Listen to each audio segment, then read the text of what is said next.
السلام علیکم ورحمۃ اللہ وبرکاتہ۔ سورۃ البقرہ آیت نمبر 87۔ اعوذ باللہ من الشیطان الرجیم، بسم اللہ الرحمن الرحیم۔ وَلَقَدْ آتَيْنَا مُوسَى الْكِتَابَ وَقَفَّيْنَا مِن بَعْدِهِ بِالرُّسُلِ وَآتَيْنَا عِيسَى ابْنَ مَرْيَمَ الْبَيِّنَاتِ وَأَيَّدْنَاهُ بِرُوحِ الْقُدُسِ أَفَكُلَّمَا جَاءَكُمْ رَسُولٌ بِمَا لَا تَهْوَىٰ أَنفُسُكُمُ اسْتَكْبَرْتُمْ فَفَرِيقًا كَذَّبْتُمْ وَفَرِيقًا تَقْتُلُونَ۔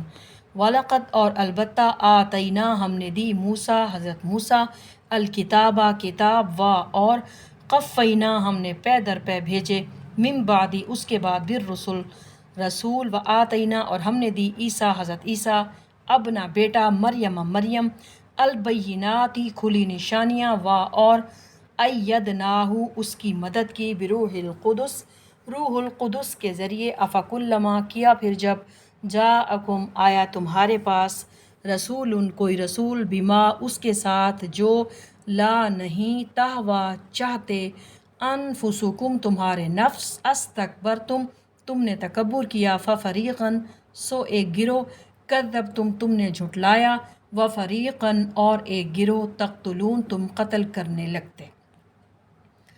اور ہم نے موسیٰ کو کتاب دی یعنی تورات اور اس کے بعد پے در پے رسول بھیجے اور ہم نے عیسیٰ ابن مریم کو بڑی واضح نشانیاں دی اور ہم نے مدد کی ان کی روح القدس کے ساتھ۔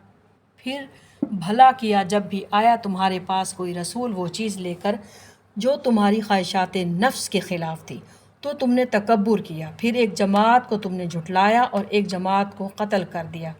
وَلَقَدْ آتَيْنَا مُوسَى الْكِتَابَ وَقَفَّيْنَا مِن بَعْدِهِ بِالرُّسُلِ یہاں لفظ الرسل انبیاء کے معنی میں آیا ہے۔ نبی اور رسول میں کچھ فرق ہے، اسے اختصار کے ساتھ یوں سمجھ لیجئے، قرآن مجید کی اصطلاحات کے 3 جوڑے ایسے ہیں وہ تینوں مترادف کے طور پر استعمال ہوتے ہیں بار بار اور اپنا علیحدہ علیحدہ مفہوم بھی رکھتے ہیں۔ ان کے زمن میں علماء کرام نے یہ اصول وضع کیا کہ اذا اجتمع تفرقا و اذا تفرقا اجتمع، یعنی جب ایک جوڑے کے دونوں لفظ اکٹھے استعمال ہو تو دونوں کا مفہوم مختلف ہوگا، اور جب یہ دونوں الگ الگ استعمال ہوں گے تو ایک معنی میں استعمال ہو جائیں گے۔ ان میں سے ایک جوڑا اسلام اور ایمان یا مسلم اور مومن کا ہے۔ عام طور پر مسلم کی جگہ مومن اور مومن کی جگہ مسلم استعمال ہو جاتا ہے، لیکن سورۃ الحجرات میں یہ دونوں الفاظ اکٹھے استعمال ہوئے ہیں تو ان کا فرق جو ہے وہ واضح ہو گیا ہے۔ قالت الاعراب آمنا قل لم تؤمنوا ولکن قولوا اسلمنا، بدو کہتے ہیں کہ ہم ایمان لے آئے ہیں، ان سے کہیے تم ہرگز ایمان نہیں لائے ہو، البتہ یہ کہو ہم نے اسلام قبول کر لیا ہے۔ اسی طرح جہاد اور قتال کا معاملہ ہے، یہ دونوں الفاظ مختلف ہیں جن کا مفہوم بھی جدا ہے لیکن ایک دوسرے کی جگہ آ جاتے ہیں۔ اس زمان میں تیسرا جوڑا نبی اور رسول کا ہے، یہ دونوں لفظ بھی اکثر ایک دوسرے کی جگہ آ جاتے ہیں لیکن ان میں بھی فرق ہے۔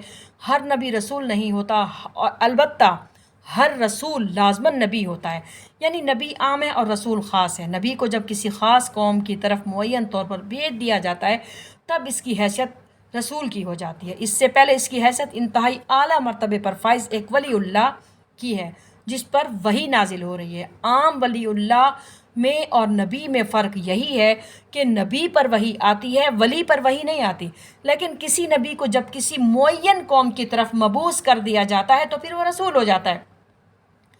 جیسے حضرت موسیٰ علیہ السلام حضرت ہارون علیہ السلام کو حکم دیا گیا، سورۃ طٰہٰ میں ہے اذهبا الی فرعون انہ طغیٰ، تم دونوں فرعون کی طرف جاؤ یقیناً وہ سرکشی پر اترا ہے۔ اسی طرح دوسرے رسولوں کے بارے میں آیا ہے وہ اپنی اپنی قوم کی طرف مبعوث فرمائے گئے۔ سورۃ الاعراف میں اللہ نے فرمایا وَإِلَىٰ مَدْيَنَ أَخَاهُمْ شُعَيْبًا، اور مدین کی طرف بھیجا ہم نے ان کے بھائی شعیب علیہ السلام کو۔ یہ فرق ہے نبی اور رسول کا۔ میں سمجھانے کے لیے، جیسے آپ کے یہاں خصوصی تربیت یافتہ افراد پر مشتمل CSP کیڈری، ان میں کوئی ڈپٹی کمشنر لگا دیا جاتا ہے، کسی کو جوائنٹ سیکرٹری کی ذمہ داری تفویض کی جاتی ہے تو کوئی بطور OST کی خدمات انجام دیتا ہے، لیکن اس کا ڈر CSP برقرار ہے، اس کا کاڈر CSP برقرار ہے۔ اسی اعتبار سے ہر نبی ہر حال میں نبی ہوتا ہے لیکن اسے رسول کی حیثیت سے ایک اضافی ذمہ داری اور ایک اضافی مرتبہ دیا جاتا ہے۔ نبی اور رسول کے فرق کے زمن میں ایک بات نوٹ کیجئے گا، نبیوں کو قتل بھی کیا گیا جبکہ رسول قتل نہیں ہو سکتے۔ اللہ کا فیصلہ یہ ہے لَأَغْلِبَنَّ أَنَا وَرُسُلِي، سورۃ المجادلہ میں اللہ کہہ رہے ہیں لازماً غالب رہیں گے میں اور میرے رسول۔ چنانچہ جب بھی کسی قوم نے کسی رسول علیہ السلام کی جان لینے کی کوشش کی تو اس قوم کو ہلاک کر دیا گیا، رسول علیہ السلام اور اس کے ساتھیوں کو بچا لیا گیا۔ لیکن یہ معاملہ نبیوں کے ساتھ نہیں ہوا۔ حضرت یحییٰ علیہ السلام نبی تھے، قتل کر دیے گئے، جبکہ حضرت عیسیٰ علیہ السلام رسول تھے، لہٰذا قتل نہیں کیے جا سکے۔ ان کو زندہ آسمانوں پر اٹھا لیا گیا، جو قیامت سے پہلے دوبارہ زمین پر نزول فرمائیں گے۔ محمد رسول اللہ صلی اللہ علیہ وآلہ وسلم کو اللہ کے راستے میں شہید ہونے کی شدید تمنا تھی۔ آپ صلی اللہ علیہ وآلہ وسلم اپنی اس تمنا اور آرزو کا اظہار ان الفاظ میں کیا ہے والذی نفسی بیدہ والودت ان اقاتل فی سبیل اللہ فاقتل ثم احیا ثم اقتل ثم احیا ثم اقتل ثم احیا ثم اقتل، قسم ہے اس ذات کی جس کے قبضے میں میری قدرت میں میری جان ہے، میری بڑی خواہش ہے میں اللہ کی راہ میں جنگ کروں تو اس میں قتل کر دیا جاؤں، تو پھر میں زندہ کیا جاؤں، پھر قتل کیا جاؤں، پھر میں زندہ کیا جاؤں، پھر اللہ کی راہ میں قتل کیا جاؤں، پھر میں زندہ کیا جاؤں، پھر اللہ کی راہ میں قتل کیا جاؤں۔ لیکن اللہ تعالیٰ نے آپ صلی اللہ علیہ وآلہ وسلم کی یہ خواہش پوری نہیں کی، اس لیے کہ آپ صلی اللہ علیہ وآلہ وسلم اللہ کے رسول تھے۔ آیت زیر غور ہے، اگرچہ یہاں لفظ رسول آیا ہے لیکن نبی کے معنی آئے ہیں، نبی کے معنی میں آئے ہیں۔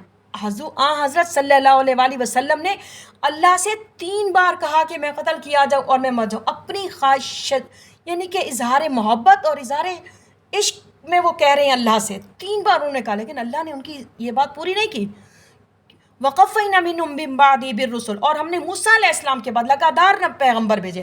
حضرت موسیٰ علیہ السلام کے بعد رسول تو حضرت عیسیٰ علیہ السلام بھی ہے، درمیان میں جو پروفٹس آئے ہیں یہ سب انبیاء ہیں۔ وَآتَيْنَا عِیسَىٰ ابْنَ مَرْیَمَ الْبَیِّنَاتِ، حصی معجزات جس قدر حضرت مسیح علیہ السلام کو دیے گئے اور کسی نبی کو نہیں دیے گئے، ان کا تذکرہ سورۃ آل عمران میں آئے گا۔ وَأَيَّدْنَاهُ بِرُوحِ الْقُدُسِ، حضرت عیسیٰ علیہ السلام کو حضرت جبرائیل علیہ السلام کی خاص تائید و نصرت حاصل تھی۔ معجزات کا ظہور کسی نبی یا رسول کی اپنی طاقت سے نہیں ہوتا، اسی طرح کرامت کسی ولی اللہ کے اپنے اختیار سے نہیں ہوتی، یہ معاملہ اللہ کی طرف سے ہوتا ہے اور اس کا ظہور فرشتوں کے ذریعے ہوتا ہے۔ أَفَكُلَّمَا جَاءَكُمْ رَسُولٌ بِمَا لَا تَهْوَىٰ أَنفُسُكُمُ اسْتَكْبَرْتُمْ، انبیاء رسول کے ساتھ یہود نے جو طرز عمل روا رکھا، خاص طور پر حضرت عیسیٰ علیہ السلام کے ساتھ جو کچھ کیا، یہاں اس پر تبصرہ ہو رہا ہے، بات ہو رہی ہے۔ جب بھی کبھی تمہارے پاس کوئی رسول تمہاری خواہشات نفس کے خلاف کوئی چیز لے کر آیا، تمہاری روش یہی رہی کہ تم نے استکبار کیا، تم نے سرکشی کی، وہی استکبار اور سرکشی جو ابلیس نے کی تھی، جس کے باعث اسرائیل ابلیس بن گیا۔ فَفَرِيقًا كَذَّبْتُمْ وَفَرِيقًا تَقْتُلُونَ، اللہ کے رسول چونکہ قتل نہیں ہو سکتے، یہاں نبیوں کا قتل مراد ہے۔ مزید برآں ماضی کا صیغہ قتل تم نہیں آیا بلکہ فعل مضارع تقتلون آیا ہے، اور مضارع کے اندر فعل جاری رہنے کی خاصیت ہوتی ہے، تو گویا ان کو قتل کرنے کی کوشش کرتے رہے، بعض رسولوں کے جان کے بھی دشمن ہو گئے۔ اللہ کی حکمت تھی کہ رسول قتل نہیں ہوئے۔ اللہ پاک ہم سب کو قرآن پاک سننے، سمجھنے اور اس پر عمل کرنے کی اور صراط مستقیم پہ چلنے کی توفیق عطا فرمائے، آمین یا رب العالمین۔